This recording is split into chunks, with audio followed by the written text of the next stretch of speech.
Vital signs part 2. Pulse is the distension of an artery caused by a wave of blood being pushed through. 1 heartbeat equals 1 pulse. The average adult pulse is anywhere from 60 to 90 beats per minute. The pulse of an athlete is usually slower. This is because exercise strengthens the myocardium, hence less oxygen is needed to support those muscles. It is very common for a marathon runner to have a pulse well under 60, but still considered to be normal. Pulse. A child's pulse is significantly faster earlier on in life. Sometimes a child's pulse can be affected by the respirations, often called a sinus arrhythmia.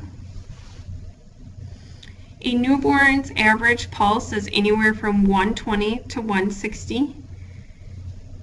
A child 1 to 2 years of age, the pulse is 80 to 40 beats per minute. A child 3 to 6 years old, the average pulse is 75 to 120 beats per minute. In a child 7 to 11 years old, the pulse is anywhere from 75 to 110 beats per minute. There are several different places that you can find a pulse on the body. It is important to know all of these and be able to locate them on patients. The temporal artery pulse is right alongside the eyebrow. The carotid pulse is on the side of the neck and often used in emergency situations. The apical pulse is oftentimes used in patients with irregular heart rhythms and is taken with a stethoscope and auscultated. The brachial pulse is on the inside of the antecubital space. The radial pulse is on the thumb side of the lower arm. The femoral pulse is found in the groin area of a patient. The popliteal pulse is behind the knee, and the pedal pulse or dorsalis pedis pulse is on the top of the foot. There is also a pulse that can be found in the posterior tibial side of the ankle. The average pulse is normally taken radially for any adult and for all children over the age of 3. Infants and young children, pulses should be taken apically. If for some reason a pulse cannot be found, you can take it in another location. It is also important to be able to locate popliteal pulses for when you are doing a blood pressure around the thigh with a thigh cuff. You would then find the popliteal pulse and rest your bell of your stethoscope over that artery.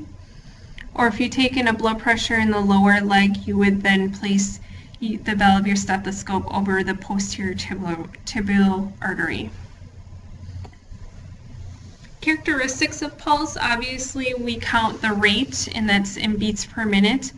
Oftentimes as medical assistants, to decrease the time we are in the room, we will count the beats for 15 minutes and then times it by 4.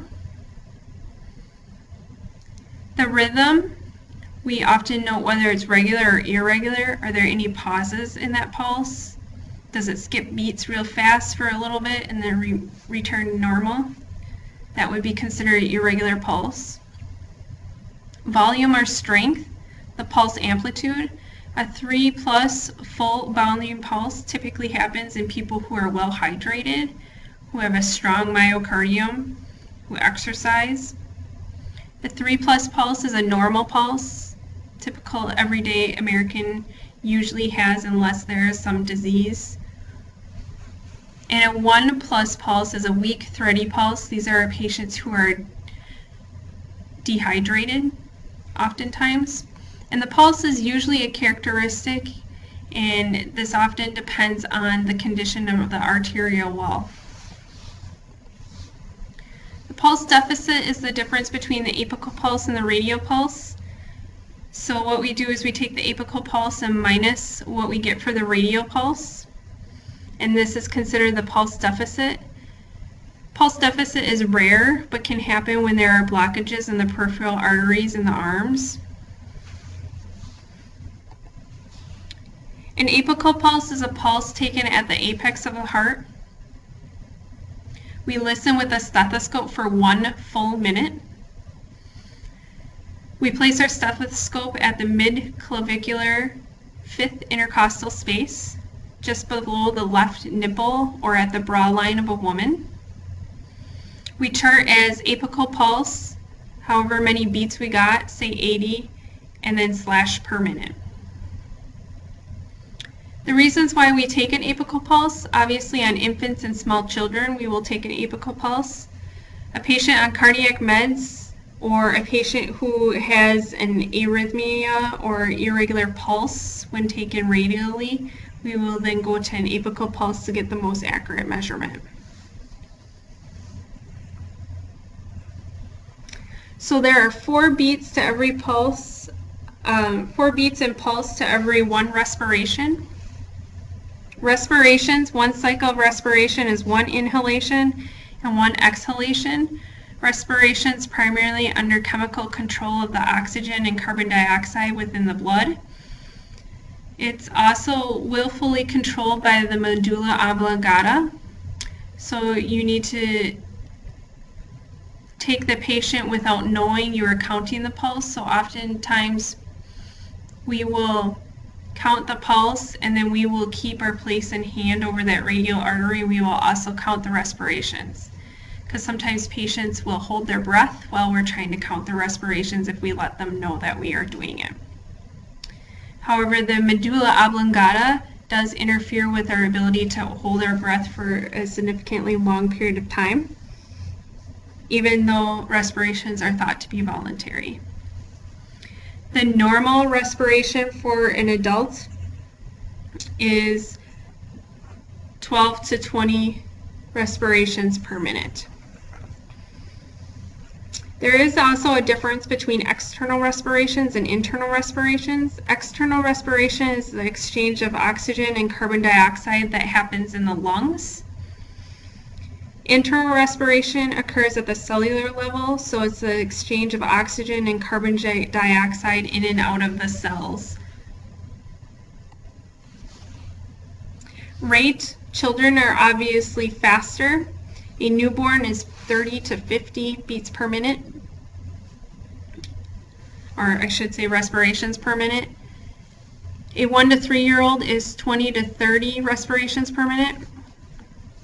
4 to 6 years old is 18 to 26 respirations per minute. 7 to 11-year-old is 16 to 22 respirations per minute, and then an adult is 12 to 20. When we take respirations, we will also note whether they are regular or irregular. Infants are oftentimes irregular, and we also note the depth, especially if there is extreme deep breaths or really shallow, quick breaths. Respiration terms: dyspnea, or hard to breathe, or difficulty breathing. COPD is an irreversible disease that has a diminished lung capacity. Bradypnea is slow breathing. Apnea is the cessation of all breathing or no breathing. Tachypnea is an increased rate of breaths. Hyperpnea is an increased depth of breaths. Hyperventilation is an abnormal long and deep breathing, usually associated with acute anxiety or emotional tension. Orthopnea is where a patient has difficulty breathing in certain positions, oftentimes when they are laying flat. We also call it positional difficulty of breathing. Rales is a crackling on inspiration. Rhonchi is a rumbling on expiration. Often is an airway obstruction by thick mucus or spasms. Stertorous is a snoring type sound. Cyanosis is an increased level of carbon dioxide in the blood, often referred to as patients who have a bluish tone in their skin. And wheezing is an increased pitch on expiration and also indicates some sort of obstruction.